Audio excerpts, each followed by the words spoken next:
भाइयां की हाल चाल है, ठीक हो?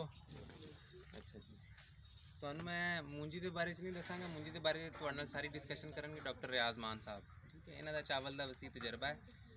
ਮੈਂ ਤੁਹਾਡੇ ਨਾਲ ਗੱਲ ਕਰਾਂਗਾ ਆਰਪੀਐਲ ਕਿਸ ਤਰ੍ਹਾਂ ਮੂੰਜੀ ਖਰੀਦਦਾ ਹੈ, ਉਹਦਾ ਕੀ ਤਰੀਕਾਕਾਰ ਹੈ। ਤੁਸੀਂ ਕੱਲ ਸਾਡੇ ਕੋਲ ਮੂੰਜੀ ਲੈ ਕੇ ਆਂਦੇ ਹੋ, ਉਹ ਕਿਵੇਂ ਪਾਸ ਹੋਏਗੀ, ਕਿਵੇਂ ਫੇਲ ਹੋਏਗੀ, ਤਾਂ ਕਿ ਤੁਹਾਨੂੰ ਸਾਰਿਆਂ ਭਾਈਆਂ ਨੂੰ ਪਤਾ ਹੋਵੇ ਕਿ ਸਾਡਾ ਤਰੀਕਾਕਾਰ ਕੀ ਹੈ, ਜਿਹਦੇ ਮੁਤਾਬਕ ਅਸੀਂ ਮੂੰਜੀ ਖਰੀਦੀ ਦੀ ਹੈ। ਪਹਿਲੇ ਕਿਸੇ ਨੇ ਮੂੰਜੀ ਦਿੱਤੀ ਹੈ ਇੱਥੋਂ ਆਰਪੀਐਲ ਨੂੰ? ਦਿੱਤੀ ਹੈ, ਕੁਝ ਲੋਕਾਂ ਨੇ ਦਿੱਤੀ ਹੋਏਗੀ, ਠੀਕ ਹੈ। ਸਾਡੀਆਂ ਜੀ ਜਦੋਂ ਫਸਲ ਦੀ ਕਟਾਈ ਦਾ ਸੀਜ਼ਨ ਆਉਂਦਾ ਨਵੰਬਰ ਦੇ ਮਹੀਨੇ ਦੇ ਵਿੱਚ, ਸਾਡੀਆਂ ਫੀਲਡ ਦੀਆਂ ਟੀਮਾਂ ਬਣ ਜਾਂਦੀਆਂ ਨੇ। ਉਹ ਮੁxtਲਿਫ ਇਲਾਕਿਆਂ ਦੇ ਵਿੱਚ ਜਿੱਥੇ ਕਟਾਈ ਹੋ ਰਹੀ ਹੁੰਦੀ ਹੈ, ਜਿੱਥੇ ਮਸ਼ੀਨ ਲੱਗੀ ਹੁੰਦੀ ਹੈ, ਉਹ ਟੀਮ ਉੱਥੇ ਚਲੀ ਜਾਂਦੀ ਹੈ। ਜਿਨ੍ਹਾਂ ਨੇ ਦਿੱਤੀ ਹੈ ਮੂੰਜੀ, ਉਹਨਾਂ ਨੂੰ ਇਸ ਚੀਜ਼ ਦਾ ਵੀ ਪਤਾ ਹੋਏਗਾ ਵੀ ਪਹਿਲੇ ਜਿਹੜੀ ਫੀਲਡ ਦੀ ਟੀਮ ਹੋਏਗੀ ਉਹ ਮੂੰਜੀ ਤੁਹਾਡੀ ਚੈੱਕ ਕਰੇਗੀ। ਜਦੋਂ ਮੂੰਜੀ ਕੱਟ ਦਿੱਤੀ ਹੋਏਗੀ ਤੁਸੀਂ, ਠੀਕ ਹੈ, ਜਦੋਂ ਟਰਾਲੀ ਇੱਕ ਭਰ ਲਈ ਹੋਏਗੀ ਤੁਸੀਂ, ਉਹ ਟਰਾਲੀ ਦੇ ਵਿੱਚ ਮੂੰਜੀ ਚੈੱਕ ਕਰੇਗੀ। ਜੇ ਉਹ ਮੂੰਜੀ ਸਾਡੇ ਮਿਆਰ ਦੇ ਮੁਤਾਬਿਕ ਪੂਰੀ ਉਤਰ ਰਹੀ ਹੈ, ਉਹ ਪਾਸ ਹੋ ਜਾਏਗੀ ਮੂੰਜੀ। ਤੁਹਾਨੂੰ ਇੱਕ ਪਰਚੀ ਬਣਾ ਕੇ ਦੇ ਦਿੱਤੀ ਜਾਏਗੀ ਤੇ ਮੌਕੇ ਦੇ ਉੱਤੇ ਤੁਹਾਡੇ ਨਾਲ ਰੇਟ ਵੀ ਮੁੱਕ ਲਿਆ ਜਾਏਗਾ। ਉੱਥੇ ਰੇਟ ਦੇ ਹਵਾਲੇ ਨਾਲ ਵੀ ਤੁਹਾਨੂੰ ਦੱਸਾਂ ਵੀ ਜਿਹੜਾ ਮਾਰਕੀਟ ਦੇ ਵਿੱਚ ਰੇਟ ਲੱਗਦਾ ਹੈ ਜਾਂ ਜਿਹੜਾ ਤੁਹਾਨੂੰ ਮੰਡੀਆਂ ਦੇ ਵਿੱਚ ਜਾਂ ਨਾਰਮਲ ਆੜਤ ਦੇ ਵਿੱਚ ਜਾ ਕੇ ਤੁਹਾਨੂੰ ਰੇਟ ਲੱਗਦਾ ਹੈ, ਜਿਹੜਾ ਤੁਹਾਡਾ ਰੇਟ ਲੱਗਦਾ ਹੈ, ਆਰਪੀਐਲ ਦਾ ਰੇਟ ਉਹਦੇ ਨਾਲੋਂ ਬਿਹਤਰ ਹੁੰਦਾ ਹੈ। ਇਹ ਪਿਛਲੇ ਕੋਈ 3-4 ਸਾਲ ਤੋਂ ਮੈਂ ਖੁਦ ਆਰਪੀਐਲ ਦੇ ਨਾਲ ਕੰਮ ਕਰ ਰਿਹਾ ਤੇ ਮੈਂ ਸਾਰੀਆਂ ਚੀਜ਼ਾਂ ਵੇਖ ਰਿਹਾ। ਆਰਪੀਐਲ ਦਾ ਰੇਟ ਆਮ ਲੋਕਾਂ ਨਾਲੋਂ ਜਾਂ ਆਮ ਮਾਰਕੀਟ ਨਾਲੋਂ ਰੇਟ ਜ਼ਿਆਦਾ ਹੁੰਦਾ ਹੈ। ਕੋਈ ਕਮਿਸ਼ਨ ਨਹੀਂ ਹੁੰਦਾ, ਕੋਈ ਥੱਲਾ ਕਾਠ ਕਿਸੇ ਕਿਸਮ ਦੀ ਵਜ਼ਨ ਦੀ ਨਹੀਂ ਹੁੰਦੀ। ਵੱਡੇ ਕੰਡੇ ਦਾ ਵਜ਼ਨ ਲੈਂਦੇ ਨੇ, ਜਿੰਨਾ ਵਜ਼ਨ ਤੁਹਾਡਾ ਆ ਗਿਆ ਸਾਡੇ ਕੋਲ ਉਹਦੀ ਤੁਹਾਨੂੰ ਪੇਮੈਂਟ ਹੋ ਜਾਂਦੀ ਹੈ। ਤੇ 24 ਤੋਂ 48 ਘੰਟੇ ਜਾਂ ਮੈਕਸਿਮਮ 3 ਦਿਨ ਤੱਕ ਤੁਸੀਂ ਚਲੇ ਜਾਵੋ, 3 ਦਿਨ ਦੇ ਅੰਦਰ ਅੰਦਰ ਤੁਹਾਡਾ ਚੈੱਕ ਜਿਹੜਾ ਨਾ ਤੁਹਾਡੇ ਹੱਥ ਦੇ ਵਿੱਚ ਆ ਜਾਂਦਾ ਹੈ। ਇਹ ਪੇਮੈਂਟ ਦਾ ਤਰੀਕਾਕਾਰ ਹੁੰਦਾ ਸਾਡਾ।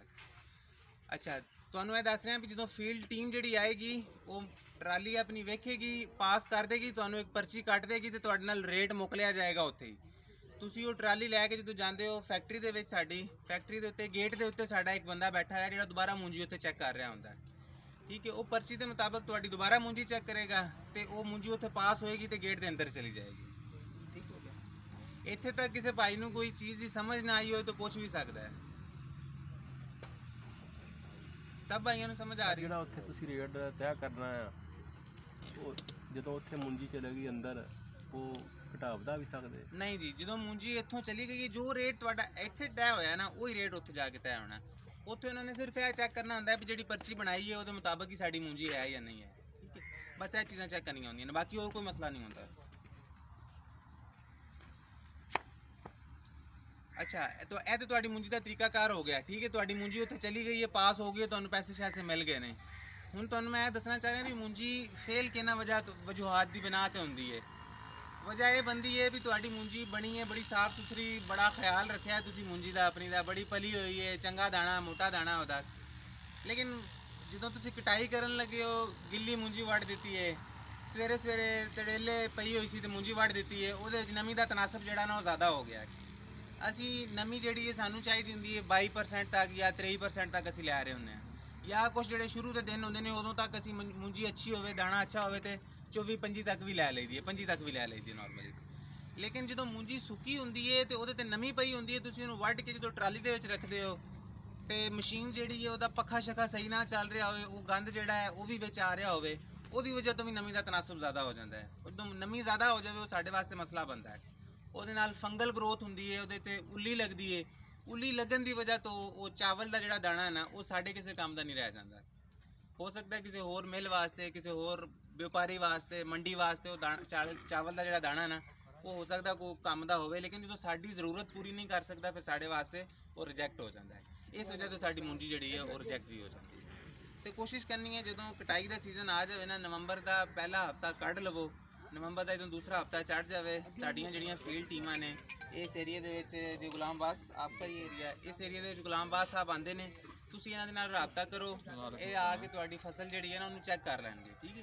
ਤੁਹਾਨੂੰ ਫਿਰ ਮਸ਼ਵਰਾ ਦੇ ਦੇਣਗੇ ਵੀ ਜੀ ਤੁਸੀਂ ਤੁਹਾਡੀ ਫਸਲ ਪੱਕ ਗਈ ਹੈ, ਤਿਆਰ ਹੈ, ਤੁਸੀਂ ਕੱਟ ਲਵੋ, ਜਾਂ ਤੁਸੀਂ 2-4 ਦਿਨ, ਹਫਤਾ 10 ਦਿਨ ਹੋਰ ਇੰਤਜ਼ਾਰ ਕਰੋ। ਬਸ ਇਸ ਟੀਮ ਦੇ ਨਾਲ ਤੁਸੀਂ ਜੇ ਰਾਬਤੇ ਵਿੱਚ ਰਹੋਗੇ ਤੇ ਇਨਸ਼ਾਅੱਲਾ ਤੁਹਾਨੂੰ ਫਾਇਦਾ ਵੀ ਹੋਏਗਾ, ਅੱਗੇ ਪੂਰਾ ਸਾਲ ਵੀ ਤੁਹਾਡੇ ਨਾਲ ਚੱਲਣਗੇ। ਤੇ ਮੂੰਜੀ ਦਾ ਜਿਹੜਾ ਸੀਜ਼ਨ ਹੈ ਇਹਦੇ ਵਿੱਚ ਵੀ ਤੁਹਾਨੂੰ ਬਿਹਤਰ ਮਸ਼ਵਰਾ ਦੇ ਸਕਦੇ ਨੇ ਵੀ ਜੀ ਕਿਸ ਦਿਨ ਅਸੀਂ ਕਟਾਈ ਕਰੀਏ। ਤੇ ਜੇ ਤੁਸੀਂ ਆਰਪੀਐਲ ਨੂੰ ਮੂੰਜੀ ਦੇਣਾ ਚਾਹੁੰਦੇ ਹੋ, ਤੁਹਾਨੂੰ ਇਹਨਾਂ ਦੇ ਫਵਾਇਦ ਦਾ ਕੁਝ ਆਈਡੀਆ ਹੋ ਗਿਆ ਵੀ ਇਹ ਬਿਹਤਰ ਹੈ, ਤੁਸੀਂ ਟਰਾਈ ਕਰਕੇ ਵੇਖੋ। ਜਿਨ੍ਹਾਂ ਨੇ ਨਹੀਂ ਦਿੱਤੀ ਤੇ ਇੱਧਰ ਆਇਆ ਹੀ ਨਹੀਂ ਤੁਸੀਂ ਇੱਕ ਵਾਰੀ ਆਰਪੀਐਲ ਨੂੰ ਮੂੰਜੀ ਦੇਣ ਦੀ ਕੋਸ਼ਿਸ਼ ਕਰੋ, ਇੱਕ ਅੱਧੀ ਟਰਾਲੀ ਘਾਲ ਕੇ ਵੇਖੋ। ਅੱਜ ਆ ਗਏ ਜਿਹੜੀ ਹਾਂ। ਮੂੰਜੀ ਲੈਂਦੇ ਉਹ ਨਿਕਲਦੀ 20 ਮਣ ਵਾ। ਅੱਜ ਆ ਗਏ ਹਾਂ ਅਸੀਂ ਇੱਥੇ ਲੈਣ ਮੂੰਜੀ ਜਿਹੜੀ 515 ਹੀ ਕਿੱਲੇ ਲੈਂਦੇ ਆ, ਸਾਡੇ ਏਰੀਆ ਦੇ ਵਿੱਚ 35 ਮਣ ਤੋਂ ਵੱਧ ਨਹੀਂ ਨਿਕਲਦੀ। ਇਨਸ਼ਾਅੱਲਾ ਸਾਡੇ ਮਸ਼ਵਰੇ ਤੇ ਅਮਲ ਕਰੋਗੇ ਤੇ 45 50 ਤੱਕ ਜਾਓਗੇ। ਇੱਧਰ ਵੀ ਜਾਣ ਇੱਕ ਇਹ ਸਾਰੇ ਇੱਧਰਲੇ ਏਰੀਆ ਦੇ ਵਿੱਚ ਨੇ ਲੋਕ ਲਾਉਂਦੇ ਨੇ, ਬੜੀ ਸੁਪਰ ਲਾਉਂਦੇ ਨੇ, ਠੀਕ ਹੈ। ਤੁਹਾਡੇ ਬੜੀ ਮਸ਼ਵਰੇ ਝਾੜ ਨਾਲ ਵੀ ਅਮਲ ਲੈਂਦੇ ਕਰ ਲੈਂਦੇ, ਦੱਸੋ ਮਸ਼ਵਰਾ ਕੀ ਹੈ? ਠੀਕ ਹੈ, ਉਹ ਡਾਕਟਰ ਸਾਹਿਬ ਤੁਹਾਨੂੰ ਪੈਦਾਵਾਰ बढ़ाਉਣ ਦੇ ਬਾਰੇ ਸਾਰੀ ਡਿਟੇਲ ਦੱਸਣਗੇ। ਲੇਕਿਨ ਗੱਲ ਇਹ ਵੇ ਵੀ ਇੱਥੋਂ ਗੱਲਾਂ ਸੁਣ ਕੇ ਚਲੇ ਜਾਓਗੇ ਤੇ ਉਹਦਾ ਫਾਇਦਾ ਨਹੀਂ ਹੋਏਗਾ। ਡਾਕਟਰ ਸਾਹਿਬ ਤੁਹਾਨੂੰ ਬੜੀ ਡਿਟੇਲ ਦੇ ਵਿੱਚ ਸਮਝਾਣਗੇ ਮੂੰਜੀ ਦੀ ਪੈਦਾਵਾਰ ਤੁਸੀਂ ਕਿਵੇਂ ਵਧਾਓਗੇ, ਠੀਕ ਹੈ। ਉਹਨਾਂ ਦੇ ਉੱਤੇ ਤੁਸੀਂ ਅਮਲ ਕਰੋ, ਇਨਸ਼ਾਅੱਲਾ ਮੈਨੂੰ ਤੇ ਪੂਰਾ ਯਕੀਨ ਹੈ ਵੀ ਤੁਹਾਡੀ ਪੈਦਾਵਾਰ ਵਧੇਗੀ, ਠੀਕ ਹੈ। ਬਾਕੀ ਸਭ ਦੇ ਆਪਣੇ ਆਪਣੇ ਨਸੀਬ ਨੇ, ਸਭ ਦੀ ਆਪਣੀ ਆਪਣੀ ਕਿਸਮਤ। ਆਮ ਆ ਗਈ ਹਰ ਬੰਦਾ ਛੱਡ ਗਿਆ। ਬਸ ਇਹ ਹੈ ਮੋਟੀਆਂ ਮੋਟੀਆਂ ਗੱਲਾਂ ਸੀ। ਹੁਣ ਮੂੰਜੀ ਦੀ ਪੈਦਾਵਾਰ, ਮੂੰਜੀ ਦੇ ਵਿੱਚ ਟੈਕਨੀਕਲ ਚੀਜ਼ਾਂ, ਖਾਦਾਂ, ਸਪਰੇ ਕਿਹੜੀ ਘੱਟ ਹੈ ਕਿਹੜੀ ਜ਼ਿਆਦਾ ਹੈ, ਉਹ ਸਾਰੀ ਡਿਟੇਲ ਤੁਹਾਨੂੰ ਡਾਕਟਰ ਸਾਹਿਬ ਬਿਆਨ ਕਰਨਗੇ। ਡਾਕਟਰ ਸਾਹਿਬ